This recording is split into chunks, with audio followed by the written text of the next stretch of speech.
Assalamualaikum warahmatullahi wabarakatuh. Saya Muhammad Rayhan Fatani dari Pendidikan Ekonomi kelas A.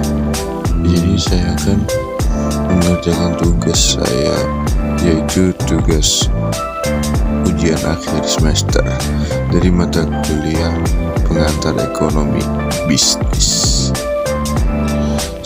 Di sini saya akan menjelaskan tentang pengelolaan sumber daya manusia.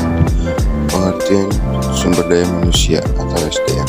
Sumber daya manusia merupakan salah satu faktor yang sangat penting dalam suatu perusahaan di samping faktor yang lain seperti modal.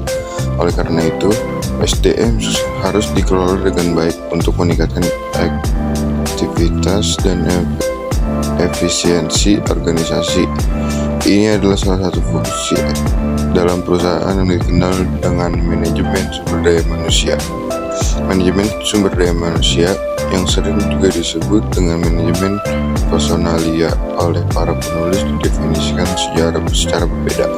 Beberapa di antaranya adalah menurut Haji Hadari Nawawi, yang dimaksudkan sebagai pengertian SDM adalah meliputi tiga, yaitu yang pertama, sumber daya manusia adalah manusia yang bekerja di lingkungan suatu organisasi atau juga disebut personil, tenaga kerja, pegawai atau karyawan. Yang kedua, sumber daya manusia adalah potensi manusiawi sebagai penggerak organisasi dalam mewujudkan eksistensinya. Yang ketiga, sumber daya manusia adalah potensi yang merupakan aset dan berfungsi sebagai modal non-material atau non-finansial di dalam organisasi bisnis yang dapat diwujudkan menjadi potensi nyata atau real secara fisik dan non-fisik dalam mewujudkan eksistensi organisasi.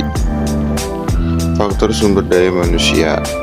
Adapun beberapa faktor yang bisa mempengaruhi kualitas dari sumber daya manusia, diantaranya pertama, pendidikan.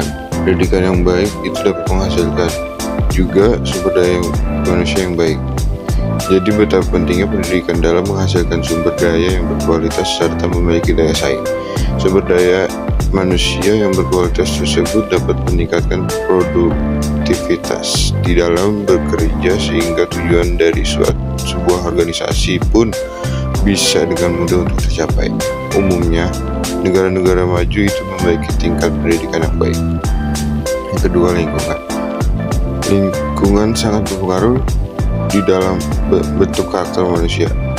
Maka dengan keadaan lingkungan yang baik itu umumnya akan membentuk karakter manusia yang tentu baik juga, sehingga dapat atau bisa menghasilkan sumber daya manusia yang baik, berkualitas, serta mempunyai daya saing.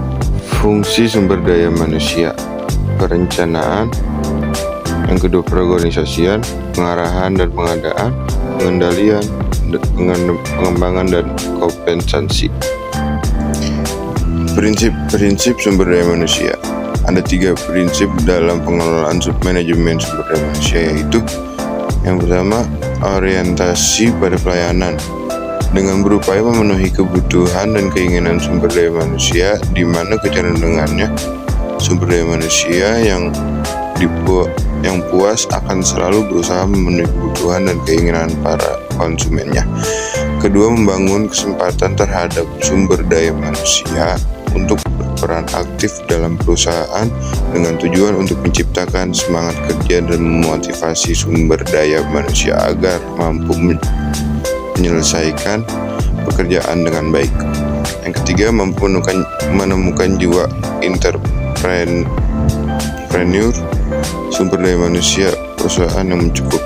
1. Menginginkan adanya akses ke seluruh sumber daya manusia perusahaan, berorientasi pencapaian tujuan perusahaan, motivasi kerja yang tinggi, responsif terhadap penghargaan dari perusahaan, berpandangan jauh ke depan.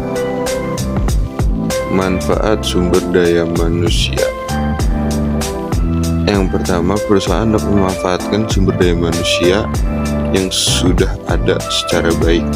Yang kedua, produktivitas dari karyawan yang sudah ada semakin meningkat.